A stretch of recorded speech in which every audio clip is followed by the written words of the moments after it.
same one. It's actually working. Okay. It is working? Yeah. Oh, you put a battery in it, did you? No, it's all connected, but he just said... You did put a battery in it? He didn't. There's your battery. It's been in for a time. Okay. Is this the one I give you or different? Yes. It is working. It is working. But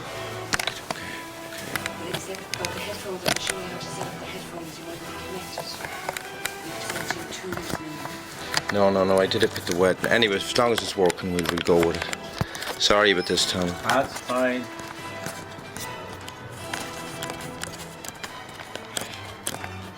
You're talking to Logan. That's great. That's a great photo. So, you're a patron of the arts, Tom. How did that come about? Oh, I had an interest in the arts. I had an interest in, and that's been my thing since I was a very young, probably 16-year-old. When I came to Dublin, my mother said, "Right, there's plenty of things to do. Go to the libraries, get the books, read. Doesn't cost you anything. You don't have to have money," because I didn't have money, and there was no pot of gold at home. For instance, I would have went to the National Gallery, the Hugh Lane Gallery as it was called then in Parnell Square, and the Hendricks Gallery. So it was all an interest to me. It was something I liked, and something I suppose, go back to me my mother. She would have encouraged me to do. So you're from Cavan? Cavan, yeah. Okay, so you're from rural Cavan, is it? Rural, very rural, heart of the bog. Okay. Yeah. Not a lot of money? None. Not a lot. It would be an overstatement. No money. There was no money whatsoever. Okay, so how did you get into the pub trade then? A friend of my father's would have went to another friend of his, and his son was working here, and he got me a job in a pub. That was the old network, the way people got jobs in those days. They talk about a load of cabin people working in the bars was because one begot another and another begot another, and they all knew somebody working in a pub, and they ended up being barmen, and some of them with a bit of luck ended up being publicans. Then you don't drink yourself? I did, but I don't drink anymore now. I did drink. I was drinking myself didn't agree. I had a short but spectacular drinking career, and that was the end of that. So what would you attribute the success of this particular bar? Continuity, I suppose, and care for the customer. They're all very key things. Continuity, care for the customer, interest in the customer. Then as time went on, you promoted. A lot of things came along. We had, as I pointed out, that when we came here, McDade's pub in Harry Street closed, and Paddy O'Brien, who worked there, came here, and he had a substantial following of people out of the literary and artistic world. They came over here, and they felt at home with Paddy, and by extension I got friendly with them, and I enjoyed them, and I enjoyed what they'd done, and it was complimentary to my way of thinking. I liked those people for their creativity. I think that's part of it, that's only a small part of it. Like people like a bar, and continuity here is that a bar, and a lot of times was the ordinary person's club, or by extension their sitting room. Like to come into a bar, they felt at home in it. In actual fact, there's quite a few people come in here. A lot of people come in here who wouldn't. It's their club, They sit down. They even have their regular seats. Like they wait around till the seat there becomes vacant, or the seat there becomes vacant, or it's that type of thing, So it's a regular clientele? Oh, very, yeah. It's a local in the centre of Dublin. That'd be my say. So tell us about this piece of memory. This is probably one piece of memorabilia from a man whom I respected and would still respect in his death. In death, I'd respect him as Des McNamara. He was one of the creators of the original Bohemian set around Grafton Street, promoter of the literary people. He was a sculptor, friend of Brendan Behan's, friend of John Ryan, a friend of everybody's that was around, J.P. Dunleavy, all those type of people. And he gave me this, to blind me, a small shrine to the memory of Gaynor Christ. Christ of the Ginger Man. So it was inscribed to Grogans by Des McNamara, to be minded in perpetuity. It's only a very small thing, but it's a very important thing as far as I'm concerned. Yeah. The black insect on the roof in the black room. Yeah, that's a pterodactyl. There was a guy who was exhibited an odd piece here.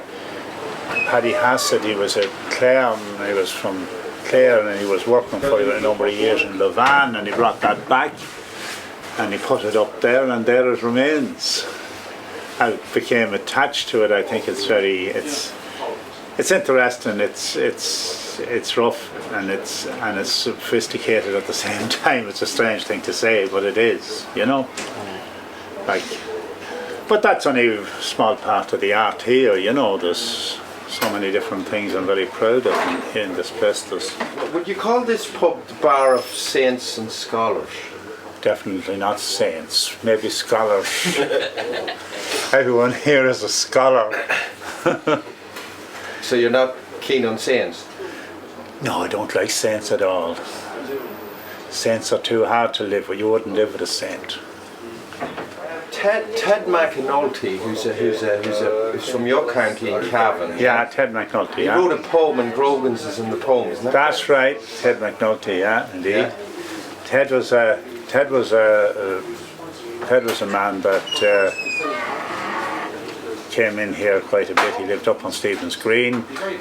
Incidentally, Ted McNulty his family came from right beside me in the country. And he's buried in the same graveyard as my family are buried in. If they call that anything. We're burying together, as the fella said. Huh? I know you don't have music in the bar. No, well, I wouldn't pick a tune to remind me of working in the bar, funny enough. I don't think I would, no. What's your favourite music? I like, say for instance, he mentioned the Dubliners. I would have liked them, and I would have liked the Chieftains and those type of that thing, and I'd also like the classics, quite a few of them as well. It's easy listening, nice to listen to. Give us one. Dvorak I would like. Who? Dvorak. Dvorak? Yeah. Okay. Would you say this bar is recession proof? God, I wouldn't like to go that far. Do you like people, Tom? Yeah. Wouldn't be here if I didn't. I'd have run away. I'd run away when I was 17 or 18 if I didn't like them. The cellar walk. That's something you start off at. And when I started, you done plenty of work in the cellar. You had to do loads of work in the cellar. It was what you done. When I started to work in this business, you bottled your own Guinness. You bottled your own ale, as it was called then. Everything was bottled. You bottled your own whiskey and your port. Everything was like that. There was a lot of work. Most of the work was in the cellar. You know, when I started to work with this, because it had to be produced. You got it in the barrel and you bottled it. You know, and there was a lot of bottled stout sold at the time, and a lot of bottled beer. And then along came bottled beer. Whiskey was bottled, came in barrels. All those days are finished now. And those kegs will be pretty heavy to carry. Kegs are heavy and awkward to carry, but I suppose we don't carry them as much as we used to either. We roll them or we have barrows to wheel them, you know. So. If you were not in the pub trade, what do you think you'd be? I suppose I never got there wasn't enough money in my family to indulge the thoughts of what I'd like to do. Ideally, I'd like to probably like the literary artistic world anyway, and maybe I was drawn towards it anyway. I probably would have liked to have done something in that field, you know. And could you tell us about your favourite works at the moment that are hanging here? Paint, art. Yeah, the favourite ones that are actually hanging at the moment. Well, that guy there is my favourite artist, Brian McMahon. He was the man who introduced art into this pub. He came in here one day and said, "Would you, do you know what? That's a great wall there. I'd love you to hang some pictures of them. I'd love to put a few pictures up on the wall." And I said, "What's stopping you?" And that's how it came about. And he had a one-person show. And that is a picture that was in the first one-person show here 23 years ago. He came back here recently for just to show his work. And then from that, Brian and he came along and said, "Why not hang a Christmas show of a selection of artists?" And that's how we came to have a selection of artists. How long ago was that? That's about 23 years ago. So art has been here for 23 years. Yeah, exactly. Like that's what, we decided to do it, give people a forum for their work. They were customers of ours, and give them a forum for their work. We don't take any commission. It's a matter of finding a space on the wall for you. When you find a space on the wall, we hope you sell. It gives me great pleasure to see somebody sell a piece of work, because you can see the pleasure in an artist when he manages to sell a piece. It's amazing. He or she, they look, you know, it's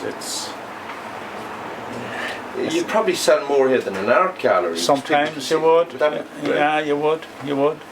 Like, unfortunately, as you mentioned earlier, the Celtic Tiger has slowed that down a bit as well. You know, there's not that much surplus money, you know, but still we're selling. You have a nice piece, you'll sell it. Like I don't encourage them to put too much on it, because we don't take anything off them, as I pointed out earlier, and let art for the people affordable, you know.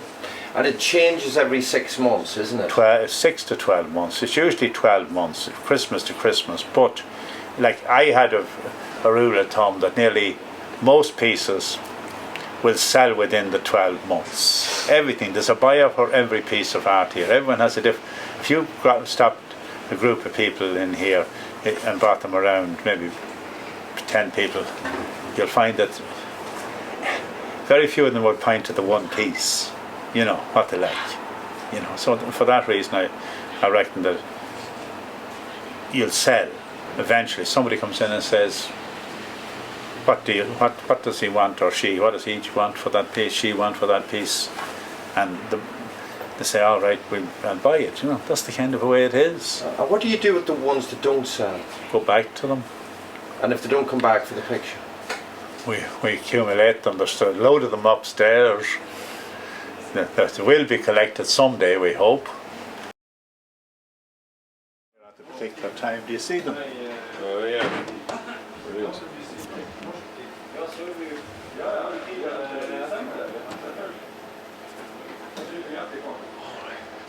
Yeah. They're all the names that... Of people that the artist would have known drank here at the particular time, you know. Catherine Lamb. These guys up here on the middle there? You see Billy Delaney here, he's looking in the window. He's... This is fantastic. And this fella here, this is the fella with the green cap on him?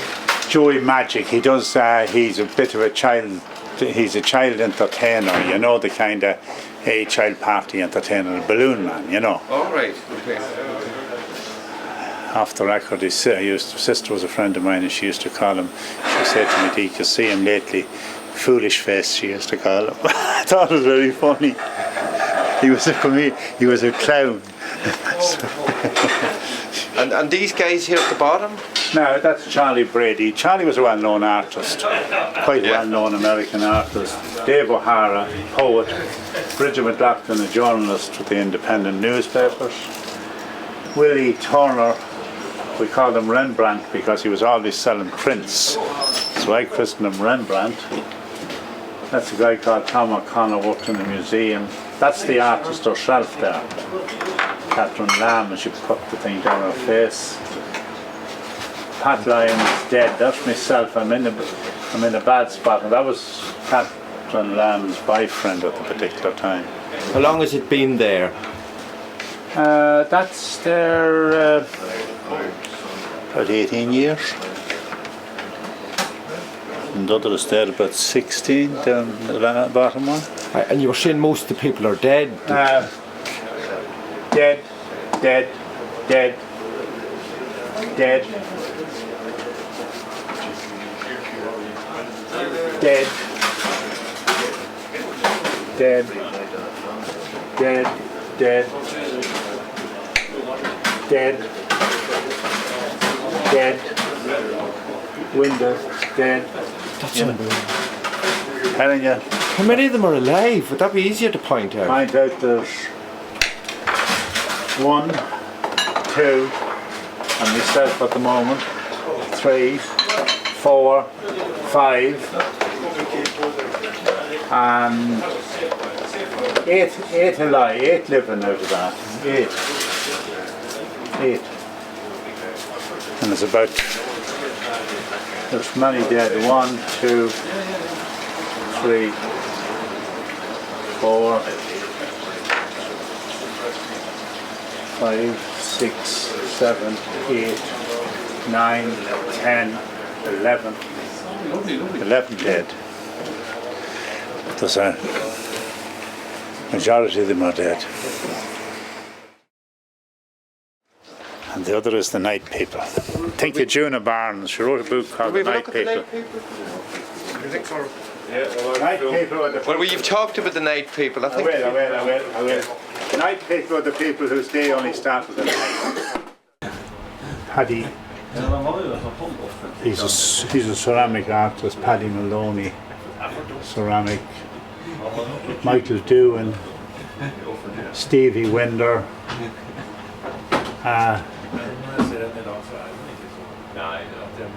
Paddy Finnegan,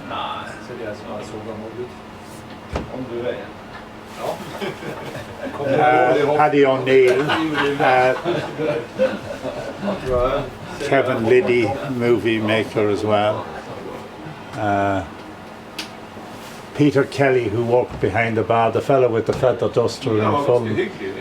Michael Doohan, sculptor. Donald behind the bar. He also, Paddy Barrett. Paddy Kennedy behind the bar. My partner. Rachel Balla. Oh, ja, han Bjørn.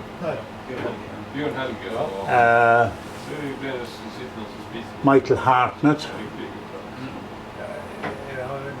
That was, what's his name? He was lived up the road here. He's Looks a bit like Ian Paisley. absolutely got accused of that often. John Morgan, a retired army colonel. That's Kelly again, the bookie here. That's one of the Kennys. There, He's busy at the moment. Dana Winder. Would you ring back in about half an hour? Johnny Byrne, Filming at the moment. Sure, just be running here. Yeah. Amby Collins, John Flood. Okay.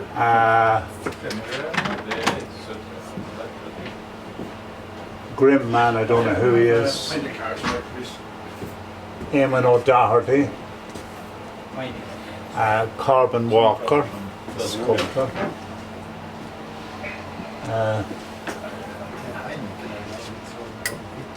Peter Kelly again. Paddy Kennedy.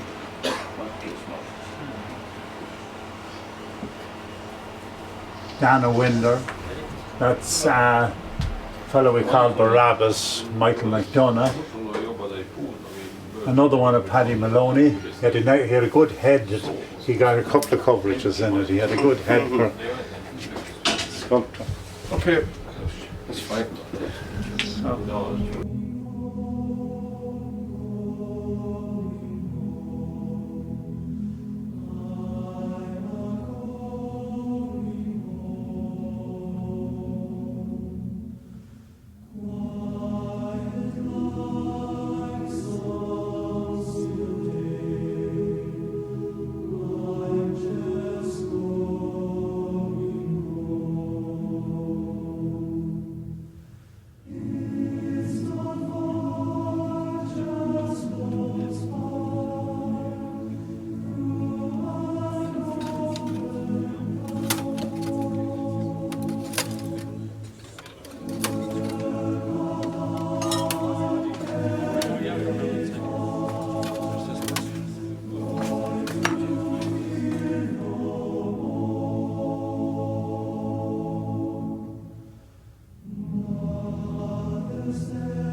Everyone I like art, and I collect art myself, and my collection of art will be a very mixed bag. You know, there's certain things that hit you and you say, I like that for something, you know.